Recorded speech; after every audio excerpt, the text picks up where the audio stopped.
In 10 years, heat is going to be part of a wide range of cancer treatments. I'm Len Pagliaro, CEO of Siva Therapeutics. We're developing a safe, simple, minimally invasive, and cost-effective means of targeting heat to solid tumors. Now, the reason we need heat is because cancer drugs simply aren't doing their job well enough. If we look at second-generation cancer drugs developed over the past decade and a half, the average increase in survival is only about 2 months, and the costs are $170,000 a year. We believe that adding heat to this combination can improve it dramatically. Heat has multiple beneficial effects on cancer and on solid tumors. First of all, it stimulates the immune system, which helps target metastasis. It takes out cancer stem cells, which are heat sensitive and drug resistant. It increases perfusion to the tumor, which enhances drug therapy, and we see this being used as an adjunct to drug therapy. And then finally, there's a degree of cancer cell death, selective cancer cell death at 44 degrees Celsius. Now, the way we target heat is with precision gold nanorods, they're shown on the left, that are injected systemically. They circulate through the patient. They concentrate in tumors after 12 hours. And then we shine an infrared light, which is shown on the right, which is basically a fancy heat lamp, for 6 minutes on the region with the tumors. The tumors heat up to a therapeutic temperature of about 44 degrees Celsius. During that time, we harvest the beneficial effects of hyperthermia. We call this method targeted hyperthermia. We have preclinical data with animal models showing excellent results. On the left, you see a dramatic decrease in tumor volume. This is in a very aggressive mouse melanoma model. And on the right, you see more than doubling of survival, again in that same melanoma model. If we look at visual results on animals, we can see on the left, day 0, a large multi-lobed tumor. This again is a melanoma model on mice.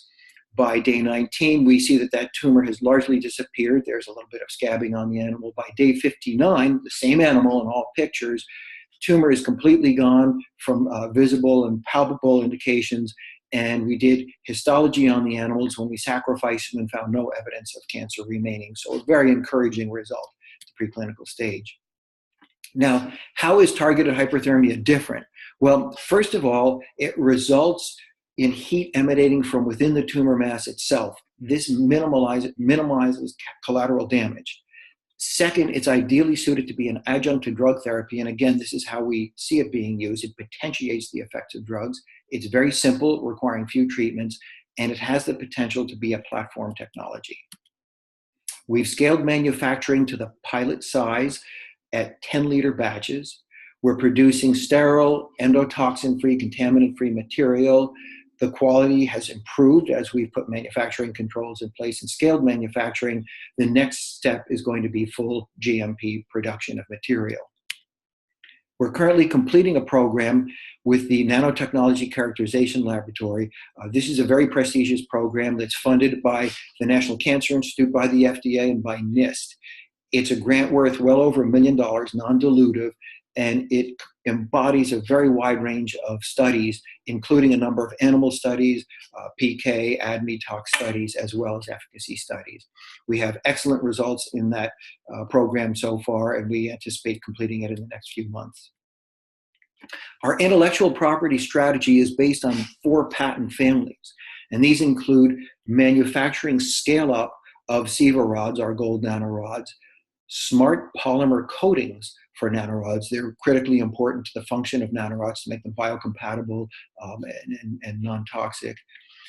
Third, the light device, the Siva Lume light device, and I'm very pleased to announce we just received notice on allowance of a patent there.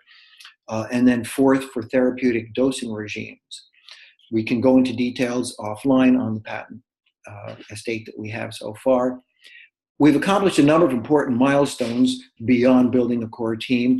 We've raised $2.2 million, of which 1.7 is non-dilutive. We've developed a solid patent strategy, as I mentioned, with our first in-house patent issued now. We've acquired very strong preclinical efficacy and safety data. We've scaled up manufacturing of Siva rods. We've developed a good working prototype of our light engine, the Siva Lume. And then finally, an important milestone for us that I mentioned is the NCL Program Award. The value proposition that we believe is implicit in this treatment is that it's, first of all, very effective, it's very safe, It's very simple on an outpatient basis, minimally invasive, minimal side effects. It will be very competitively priced relative to drug therapy. And then last but certainly not least, there's a significant component of immune system stimulation. These elements will make it attractive really to the four main stakeholders in the healthcare equation: patients, physicians, payers, and providers. We're currently raising a $6 million Series A. We have commitments from Breakout Ventures and the University of Texas Horizon Fund.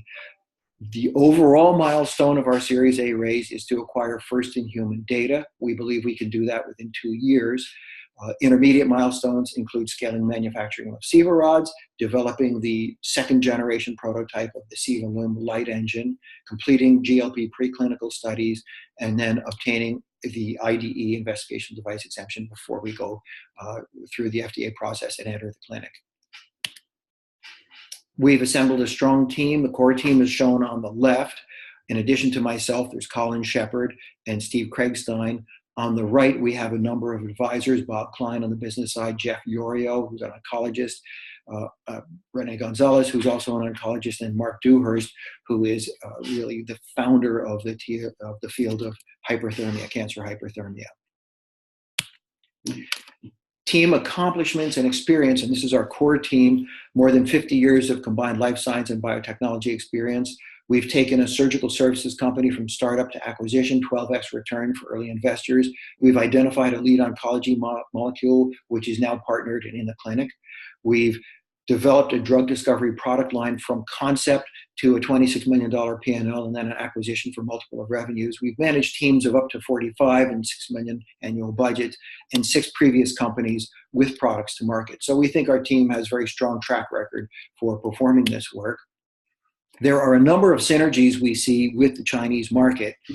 First of all, as everywhere in the world, cancer is increasing in China.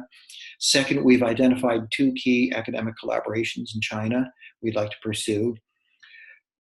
Third, effective, inexpensive treatments are becoming increasingly important, and the fact that this can be provided on an outpatient basis, we think will make a big difference in terms of market acceptance of the treatment.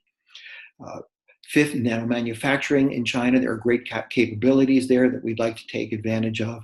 And then finally, performing clinical trials in China is very attractive to us. So I will stop there, and we'll take questions during the question and answer period. Thank you.